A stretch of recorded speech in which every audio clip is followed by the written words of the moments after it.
If you try to control the variety of situations that may pop up in your face tomorrow morning, all that'll happen is you will become a very limited life. You would step out into the world and do whatever that needs to be done only if you have an assurance, no matter what you walk into, you will not lose yourself. You will walk full stride, otherwise you'll only be a half a step. Most human beings are half steps because the fear of suffering. If this happens, what'll happen to me? If that happens, what'll happen to me? If you're well managed within yourself, you know how to manage your thought, you know how to manage your emotion, you know how to manage your body, your chemistry, your energy. If you know how to manage all this, what does it matter if you walk into hell, I'm asking? If you are well managed, if you are a heaven within you, what does it matter where you go? Hell also will be an interesting place to go.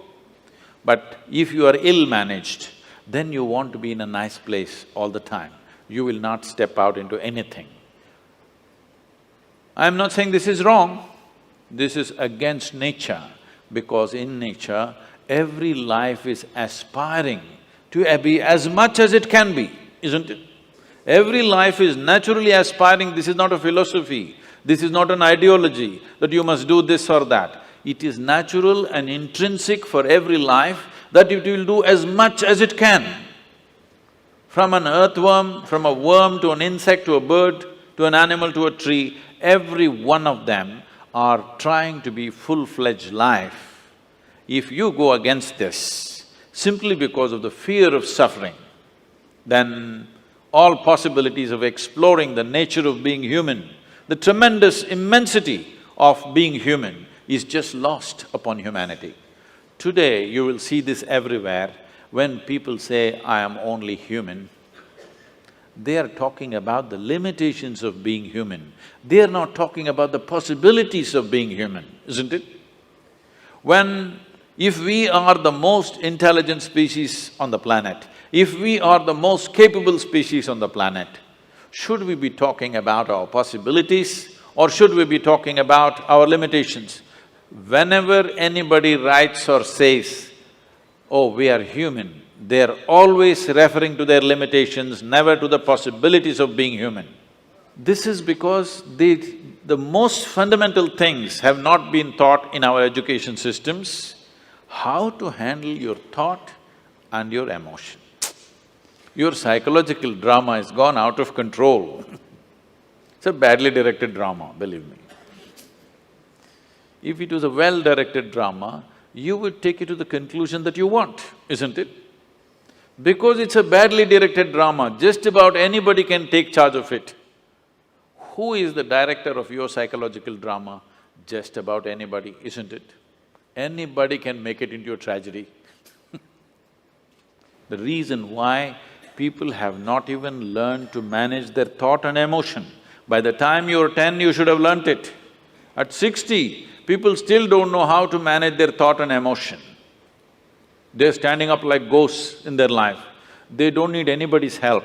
They can go on endlessly creating suffering for themselves. Now, suppose you did not know how… you have normal hands and you do not know how to use it.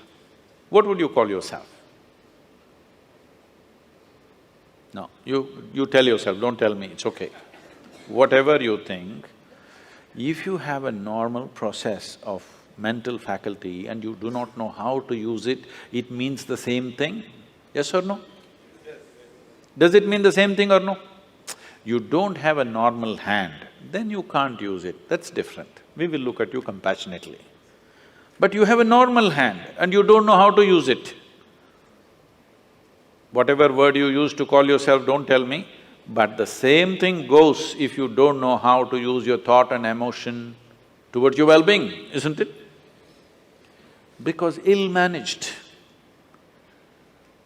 Because the fundamentals of life are not grasped. What is the nature of my existence? If you don't know this, how do you manage it? Only if you grasp the nature of something, then you learn to manage it, isn't it? You don't even see what it is, how to manage it? There is no way to manage it. So the first and foremost thing, that's why, is called realization. You must understand this. In this country, in this culture, we never refer to any kind of spiritual realization as an attainment. We only said it is a realization. Realization means you simply saw what is already there. You did not invent anything. You did not climb the top of a mountain. You are beginning to see everything just the way it is. But that has become such a rarity that it is being hugely valued. Someone was asking me 3 days ago, I was in Kerala, "Sadhguru, you seem to know everything." I said, "See, there is only one thing I know. I know this one thing from its origin to its ultimate." I said, "I know only one thing, and what are you clapping your hands for?" I know only this one thing. But because the nature of human experience is such, you know everything only through this one, isn't it?